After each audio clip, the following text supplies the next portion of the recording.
Hello everyone, adventure Sen চ্যানেলের আরও একটি নতুন ভিডিওতে তোমাদের সকলকে স্বাগত। আগের ভিডিওতে তোমরা দেখতে পেরেছো আমরা বাড়ি থেকে কিভাবে শিলিগুড়ি অবধি আমাদের ডিস্টেন্সটা কভার করেছিলাম। আর এই ভিডিওটা মেনলি শিলিগুড়ি থেকে আমাদের গুয়াহাটির যে জার্নিটা সেই বিষয়ক। আর এরপরে আরও আসতে চলেছে দারুণ দারুণ সব এপিসোডস, যেগুলোই তোমরা দেখতে পাবে আনিনি, মেচুকা, দিবাং ভ্যালি, এরকম বিভিন্ন অরুণাচলের অফবিট প্লেসেস। তো চলো তোমাদের শেয়ার করি আমাদের শিলিগুড়ি থেকে গুয়াহাটি অবধি আমাদের জার্নির এক্সপিরিয়েন্স। Let's start.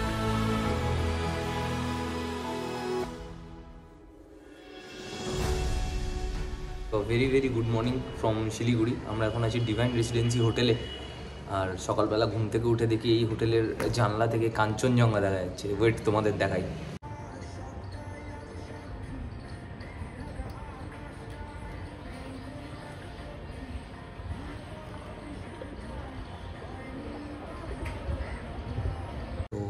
এই হলো মোটামুটি সকালের সিনারিও। এবার আমরা যাব নিচে গিয়ে বাইকে ব্যাগ ফ্যাগ সব সেট আপ করে রেডি হয়ে বেরিয়ে যাব টুয়ার্ডস গুয়াহাটি। পুরো রুমের কন্ডিশনটা দেখো, পুরো চারিদিকে জিনিসপত্র ছড়ানো। মানুষের ছাড়া স্টাফ বেশি হয়ে গেলে যা হয় আর কি। এটা কিছু কাজের জন্য আমরা বেরিয়েছিলাম এখন শিলিগুড়িতে। আর আমরা ছিলাম এই হোটেলটায়, ডিভাইন রেসিডেন্সি। প্রিভিয়াস ব্লগেও তোমরা দেখেছো। হোটেলের জানলা থেকে ডাইরেক্ট কাঞ্চনজঙ্ঘা দেখা যাচ্ছে। আর এই পাশে আছে বড় একটা পার্কিং। তো খুবই ভালো সেই দিক থেকে, সব কিছু কম্প্যাক্ট। 1200 টাকা রুম রেট, মানে 4 জনেই 1200 টাকা, সব দিক থেকে ঠিকঠাক। এরপর আমরা ব্রেকফাস্ট কমপ্লিট করে বাইকে ব্যাগ ব্যাগেজের সমস্ত কিছু লোড করে আমরা ফুললি প্রিপেয়ার্ড হয়ে পড়ি আজকের আমাদের ডেস্টিনেশন গুয়াহাটির দিকে রওনা দেওয়ার উদ্দেশ্যে। তো গুড মর্নিং এভরিওয়ান, আমরা বেরিয়ে পড়লাম শিলিগুড়ি থেকে। আর এখন আমি যাচ্ছি একটু উল্টো দিকে, কেননা এখন চালাচ্ছি আমি দ্বীপের গাড়ি। দ্বীপের ইনস্টা 360-র মাউন্টটা কালকে ভেঙে গেছে, তো সেইটার খোঁজের জন্যই যাচ্ছি। একটা দোকান পেয়েছি, দোকানটা খোলার টাইম ছিল আরও পরে, কিন্তু দাদাকে রিকোয়েস্ট করাতে বললো যে ঠিক আছে খুলে দিচ্ছি এসে, বলে আমাদের হয়তো দিয়ে দেবে। কারণ আমরা রিকোয়েস্ট করলাম যে দাদা আমরা যাবো গুয়াহাটি অবধি, অনেক দূরে। তো বলাতে বললো ঠিক আছে আসো, দিয়ে দিচ্ছি। তো আমরা সেই জন্য এখন যাচ্ছি সেবক বাজারের ওখানে, আমাদের হোটেল থেকে একটু উল্টো দিকে, মানে আমরা যে হাইওয়ে ধরবো তার থেকে একটু উল্টো দিকে, কিন্তু তাও আমাদের দরকার বলে জিনিসটা আমরা যাচ্ছি। তো মোটামুটি কালকে রাতটা ভালোই ঘুমিয়ে নিয়েছি, শরীর এখন ফুল চার্জড। আর সব কিছু ঠিকঠাক আছে, এখন অবধি ট্রিপ সব কিছু ঠিকঠাকই চলছে। আর হ্যাঁ, আজকে একটা দাদা আমার সাথে মানে আমার পিলিয়ানে গুয়াহাটি অবধি যাবে, আমাদের গ্রুপে জয়েন করেছে। সেই দাদাটা 0 অবধি যাবে, তার জবের কারণে সে পুরো ট্রিপটা আমাদের সাথে কন্টিনিউ করতে পারবে না, কিন্তু 0 অবধি সে থাকবে আমাদের সাথে। তো আমরা এবার বেরিয়ে পড়লাম শিলিগুড়ি থেকে। আর এই যে দোকানটা কেস ডিজিটাল হাব, এখান থেকে আমরা আমাদের ইনস্টা 360 মাউন্ট কিনে নিলাম, কিন্তু অনেকটাই ওভার প্রাইসড। একটা মাউন্ট ছোট্ট নিয়ে নিল 950 টাকা। তো চলো এবার বেরোনো যাক গুয়াহাটির দিকে। আর এখন আমরা উঠবো হাইওয়েতে।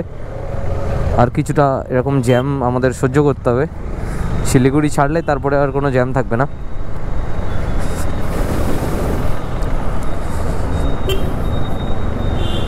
তো এখন ঘড়িতে বাজে 10:10 আর প্রচণ্ড পরিমাণ গরম লাগছে। হাইওয়েতে উঠে যখন গাড়ির স্পিড অ্যাপ্রক্স 70 to 80 হবে, তখন আশা করি ওটা আস্তে আস্তে নর্মাল হয়ে যাবে। প্রচণ্ড গরম, প্রচণ্ড। ওয়াও क्या सीन है।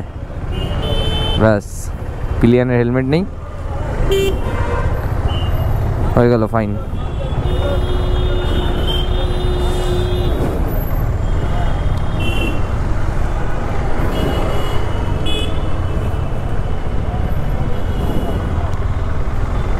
মোটামুটি ওয়েদার প্লেজেন্ট আছে, এটাই চাই। বৃষ্টি না হোক, গরম লাগুক, সহ্য করে নেবো, কিন্তু বৃষ্টি হলে অনেক প্রবলেমস হয়। আর ওয়েদার একদম এখন ঠিকঠাক পুরো। 400 কিলোমিটারের বেশি রাইড আছে এখনও।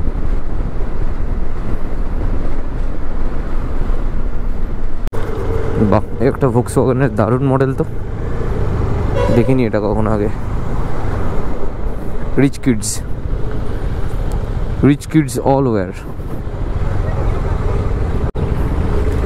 বাপ রে বাপ, এখানেই তো অফরোডিং হয়ে যাচ্ছে। এখানেই সব অফরোডিং হয়ে গেল।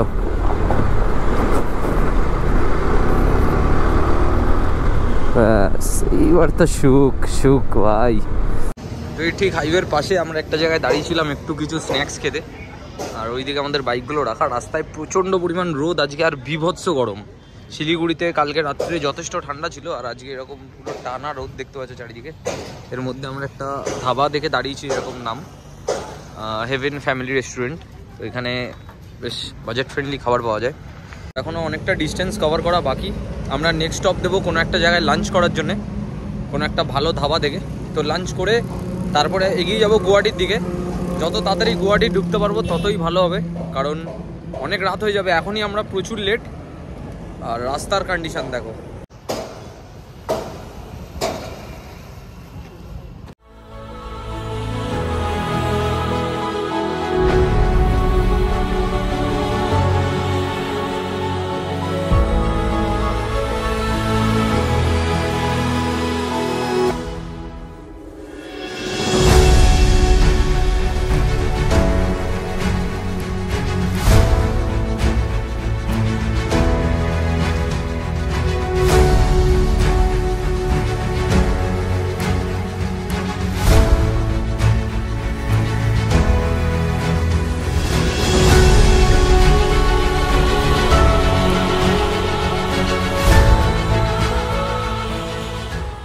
এই চা বাগানের যে শ্রমিকগুলো আছে, অর্থাৎ যারা লেবার, তারা একদিনে 24 কিলো চা তুলে, এনারা 24 কিলো চা তুলে তারপরে 250 টাকা পায়।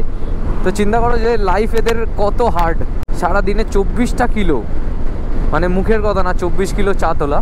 তো এই 24 কিলো চা তুলে এরা মাত্র 250 টাকা বেতন পায় দিনে।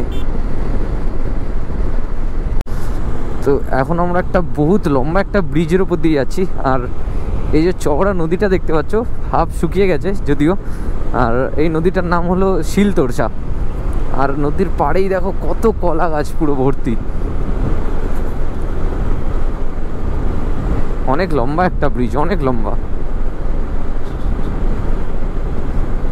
700 থেকে 600 মিটার তো হবেই। তো এই ব্রিজটা যেটা দেখছো, এইখান থেকেই শুরু হচ্ছে আমাদের আলিপুরদুয়ার। আর এখানে একটা ক্রসিং আছে নদীর উপর দিয়ে ব্রিজ।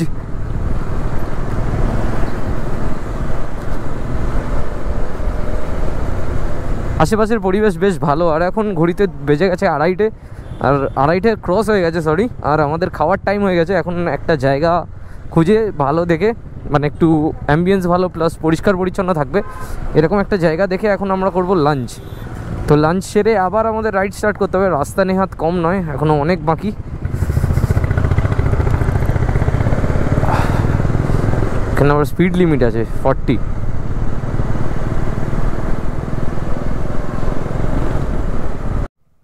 গুগল ম্যাপ জিন্দাবাদ। কোন পাড়ার মধ্যে দিয়ে যাচ্ছি আমি নিজেও জানি না। এটা আলিপুরদুয়ারেই কোথাও একটা হবে। আচ্ছা, সামনে রাস্তা কানেক্টিং আছে, এই তুলে দিচ্ছে আমাদের হাইওয়েতে। ওকে, গট দ্যাট। পাশেই ট্রেন লাইন, তার মানে ঠিকঠাকই যাচ্ছি, অসুবিধা নেই।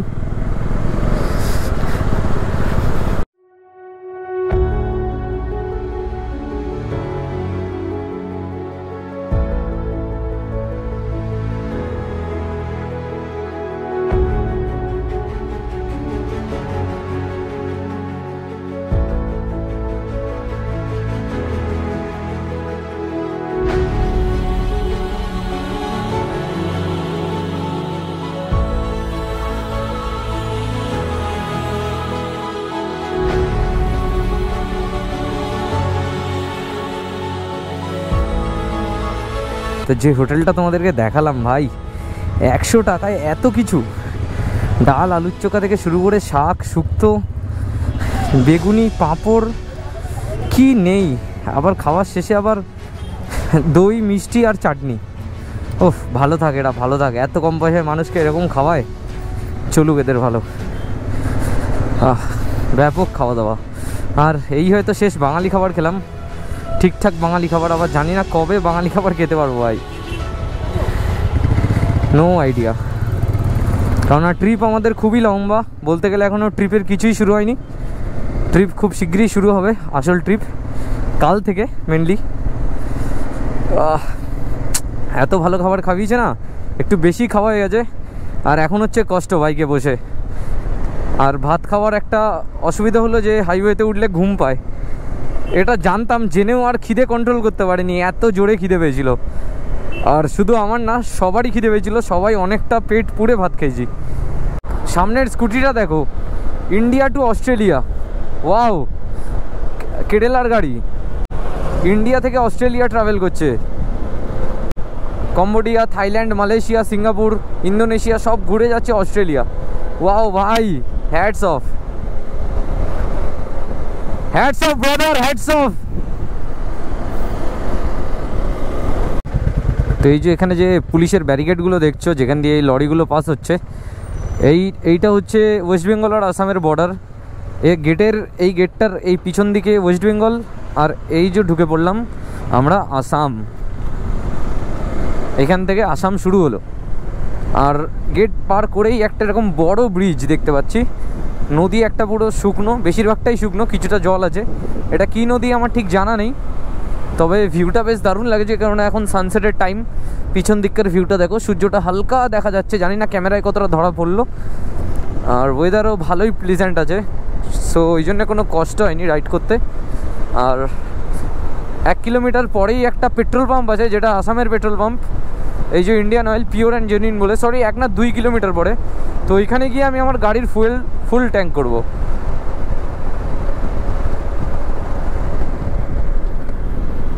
টানা অনেকটা রাইড করে চলে এসেছি, আর এখন হচ্ছে প্রচণ্ড কষ্ট। আর এখনও 240+ কিলোমিটার আমাদের রাইড বাকি। এখন দাঁড়িয়ে পড়েছি ঠিক আসামে ঢুকে আসাম এন্ট্রি করার পরেই একটা ধাবায় একটু চা খেতে। চা খাওয়া কমপ্লিট, আর বাইকও আমাদের ফুল রেডি। হ্যাপি আস, হ্যাপি আওয়ার বাইকস। আর মোটামুটি খুব সুন্দর রাইড হচ্ছে, সব দিক থেকে পারফেক্ট, ওয়েদার পারফেক্ট, রাস্তা ঠিকঠাক। মাঝে মধ্যে একটু অফরোড না পেলে আর অফরোডিং বাইক কিনে কী মজা। আর এখন পিছনে দেখছো সুন্দর একটা সানসেট এনজয় করছি। আর আমাদের গুয়াহাটি আজকে পৌঁছাতেই হবে, কেননা গুয়াহাটিতে একটা থাকার জায়গা ঠিকঠাকই আছে, তো সেখানে গিয়েই আজকে আমরা স্টে করব। তো এখন টি আর স্ন্যাক্স খাওয়া মোটামুটি কমপ্লিট। এইবার আমরা বাইক নিয়ে আবার বেরিয়ে পড়বো গুয়াহাটির উদ্দেশ্যে। তো এই হলো আমাদের 3টে বাইক, এই 3টে বাইক নিয়েই আমরা এই ট্রিপে এসেছি। আর টোটাল 4 জন এসেছি, মানে একটা বাইকে পিলিয়ান আছে। সব থেকে টাফ হলো পিলিয়ান করা ভাই লং রাইডে। বাইক যারা চালিয়ে নিচ্ছে তারা তার মধ্যে বিজি আছে, তারা সব কিছু ভুলে থাকতে পারছে, বাট যে পিলিয়ান, ওই যে দাদা, তো এটা নট আ কাপ অফ টি, যথেষ্ট টাফ আছে পিলিয়ানে বসে এতটা ডিস্টেন্স কভার করা। তো বাইকগুলোর প্রত্যেক কটাই ভালো ভালো বাইক। মিটিওর 350 আমি আগে ইউজ করতাম, দারুণ বাইক, ওটা নিয়ে কোনো কথাই হবে না। ওর হাইওয়ে রাইড এত স্মুথ, খুবই স্মুথ। আর এটা তো ক্লাসিক 350, এটা মডিফাই করা। সিট যেটা লাগানো দেখছো, এটা প্রপার ট্যুরিং সিট লাগানো, যার জন্যে পিলিয়ান বলো রাইডার বলো দুজনেরই খুবই কমফর্ট। আর KTM অ্যাডভেঞ্চার 390-র যেটা প্রবলেম সেটা হলো এর সিটটা একটু স্টিফ, ঠিক আছে। একটা বাইকের যে সব কিছু ভালো হবে এমন তো হতে পারে না। এর আবার অফরোড মোডে দিলে খারাপ রাস্তায় সকারের খুব ভালো সকার খেলে, আর BHP পাওয়ার এগুলো তো আছেই।